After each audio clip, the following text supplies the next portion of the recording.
नमस्कार दोस्तों supreme court में एक ऐसे मामले पर सुनवाई चल रही है जिसको सुनकर आप भी खुश होंगे और वो मामला है दोषी नेताओं के चुनाव लड़ने पर। जी हाँ दोस्तों, आपने सुना होगा कि जब भी किसी भी राज्य में चुनावों की दस्तक होती है और खास तौर पर जब पार्टियां अपने अपने नेताओं को टिकट बांटती हैं, उस दौरान कई खबरें सामने आती हैं कि फला नेता पर फला मुकदमा चल रहा है, फला नेता पर इतने केसेस हैं, फला नेता पर इतने केसेस हैं। दिल्ली में भी चुनाव हुआ, उसमें भी नेताओं की रिपोर्ट सामने आई जिसमें नेताओं के ऊपर कितने केस हैं, कितने पार्टी में कितने ऐसे नेता हैं जिन पर केसेस चल रहे हैं, आपराधिक केसेस चल रहे हैं और कई ऐसे भी होते हैं जिन पर जो एक्शन है वो ले लिया जाता है, उन पर आरोप सिद्ध हो जाता है। अब इन्हीं नेताओं पर ये सुनवाई हो रही है कि अब जो दोषी नेता हैं उनको चुनाव लड़ना चाहिए या नहीं, और इस गंभीर मामले पर सुप्रीम कोर्ट सुनवाई भी कर रहा है, जिसके बाद कई नेता जिनके दामन में दाग है, ये कह लीजिए कि वो अब टेंशन में आ गए हैं क्योंकि सुप्रीम कोर्ट में यह मामला पहुंच चुका है। और दोस्तों, सुप्रीम कोर्ट में यह भी कहा गया है कि जो दागी नेता हैं, जो दोषी नेता हैं, वो जब खुद कानून तोड़ते हैं तो वो कानून कैसे बना सकते हैं। जाहिर सी बात है कि जब आप पर ही किसी मामले पर, किसी अपराध पर केस चल रहा है और उस पर आपके गले पर तलवार लटकी है, आज नहीं तो कल आप पर केस हो सकता है, तो फिर आप भला एक ऐसी कुर्सी पर, एक ऐसे पद पर कैसे बैठे हो सकते हैं जहां पर आप सही या गलत का फैसला कर रहे हो। ये तो सरासर नाइंसाफी है। कोर्ट की तरफ से भी कुछ ऐसा ही कहा गया है दोस्तों। कोर्ट ने यह भी कहा है कि दोषी नेताओं पर केवल 6 साल तक चुनाव लड़ने पर प्रतिबंध लगाने का कोई औचित्य ही नहीं है, क्योंकि 6 साल के अंदर जरूरी नहीं है कि वो नेता बदल जाए। और सुप्रीम कोर्ट का ये कहना है दोस्तों, सुप्रीम कोर्ट ने केंद्र सरकार और चुनाव आयोग को इस मसले पर अपनी तरफ से जवाब रखने पर 3 हफ्ते का समय दिया है, उनसे जवाब मांगा है, केंद्र सरकार से भी जवाब मांगा है और चुनाव आयोग से भी। चुनाव आयोग से इसलिए क्योंकि आप कैसे ऐसे नेताओं की, जब नेता अपनी सीट से तमाम पर्चे दाखिल करने आते हैं तो उनको कैसे आप चुनाव लड़ने की जो परमिशन है वो देते हैं, तमाम वो सवाल हैं जिनका जवाब कोर्ट ने 3 हफ्ते में मांगा है। और कोर्ट ने यह भी कहा है कि केंद्र सरकार और चुनाव आयोग अगर 3 हफ्ते के अंदर इसका जवाब नहीं भी देगा, इस मामले से बचने की भी कोशिश करेगा, तो भी हम बचने नहीं देंगे, हम इस मामले पर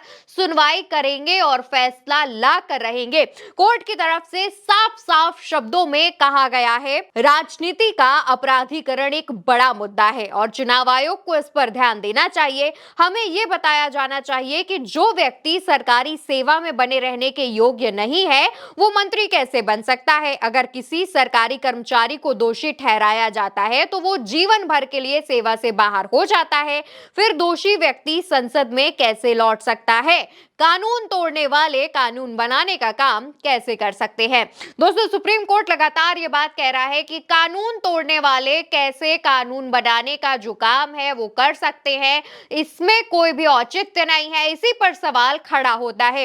इसके बाद दोस्तों, सुप्रीम कोर्ट ने ये साफ साफ ये भी कहा है कि 3 हफ्ते का समय केंद्र सरकार और चुनाव आयोग के पास है। अगर वो जवाब नहीं देते हैं तब भी हम इस मामले पर सुनवाई जारी रखेंगे। और साथ ही साथ दोस्तों, आपको ये भी जान लेना चाहिए कि किसी पद पर कोई विधायक या कोई सांसद है और अगर उस पर 2 से ज्यादा साल तक की सजा सुनाई जाती है तो उसकी विधायकी या सांसदी तो जाती ही है, लेकिन इसके अलावा उस पर 6 साल तक एक बैन लगता है कि वो अपनी तय सजा काटने के बाद, यानी कि 2 या उससे ज्यादा साल की जो सजा मिलती है वो काटने के बाद 6 साल के बाद तक चुनाव नहीं लड़ सकता है। यानी कि मान लीजिए अगर किसी विधायक को 2 साल की सजा हुई है तो वो 2 साल की सजा काटने के बाद 6 और सालों तक चुनाव नहीं लड़ सकता है, उसके बाद ही वो चुनाव लड़ सकता है। और इसी मामले पर सुप्रीम कोर्ट ने भी कहा है कि आखिर ऐसा कैसे हो सकता है, आखिर ऐसा क्यों हो सकता है। इसी मामले पर सुनवाई चल रही है। धारा 8 जो है वो इसी बात पर कहती है। धारा 8 कहती है कि किसी विधायक या सांसद को 2 या उससे ज्यादा साल की सजा होती है तो वो अपनी सजा पूरी करने के बाद 6 साल तक चुनाव नहीं लड़ सकता। तो वहीं दूसरी तरफ धारा 9 भी है जो कहती है भ्रष्टाचार या देश के प्रति अविश्वास के लिए बर्खास्त बर्खास्त सरकारी अधिकारी, दोस्तों यहाँ पर सरकारी अधिकारी की बात हो रही है, सरकारी अधिकारी को 5 साल तक अयोग्य घोषित किया जाता है। और इसी पर बात हो रही है धारा 8 को लेकर के कई बार आवाजें उठाई गई हैं। कहा गया है कि आखिर धारा 8 में जब साफ-साफ ये लिखा है कि 6 साल के बाद तक चुनाव नहीं लड़ सकते हैं, लेकिन ऐसा कैसे हो सकता है? क्योंकि कोई भी अगर अपराधी है तो वो उस पर अगर एक बार उसके दाग लग गया है तो वो लगा रहता है। इन पर जो तमाम बातें हैं, डिबेट्स जो है वो हो रही हैं, पक्ष विपक्ष अपना अपना काम कर रहे हैं, लेकिन यहाँ पर बड़ा सवाल ये उठता है कि आखिर क्या जितनी भी राजनीतिक पार्टियां हैं उनके पास बिना किसी दोष के, बिना किसी अपराध वाले यानी कि साफ सुथरी छवि वाले नेताओं को ढूंढना क्या इतना मुश्किल है? आखिर जितने भी सरकारें हैं वो साफ सुथरी छवि वाले नेता क्यों नहीं ढूंढ पा रहे हैं? क्यों वो ऐसे नेताओं को लेकर सामने आते हैं जिनके ऊपर एक नहीं बल्कि कई कई अपराध दर्ज हों? और इसी मामले पर एक बहस छिड़ गई है और इसके लेकर के पक्ष विपक्ष अपना अपना काम कर रहे हैं, लेकिन बड़ा सवाल यह है सुप्रीम कोर्ट की तरफ से आखिर क्या फैसला आता है? और अगर फैसला आएगा कि तो जो अभी मौजूदा विधायक या सांसद है तो क्या उनकी विधायकी और सांसदी चली जाएगी?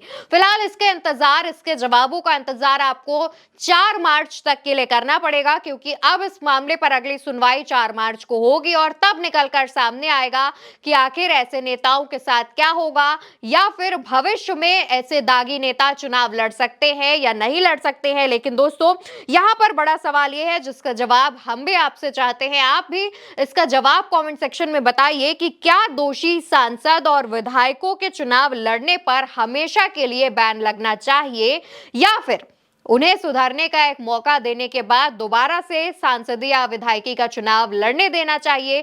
ये वो सवाल है जिसका जवाब आप कमेंट सेक्शन में बताइएगा। और 4 मार्च को जब सुप्रीम कोर्ट इस पर फैसला लाएगा उसका अपडेट भी हम आप तक पहुंचाएंगे, इसलिए चैनल को सब्सक्राइब जरूर कर लीजिएगा जिससे पल पल की अपडेट्स आप तक पहुंचती रहे।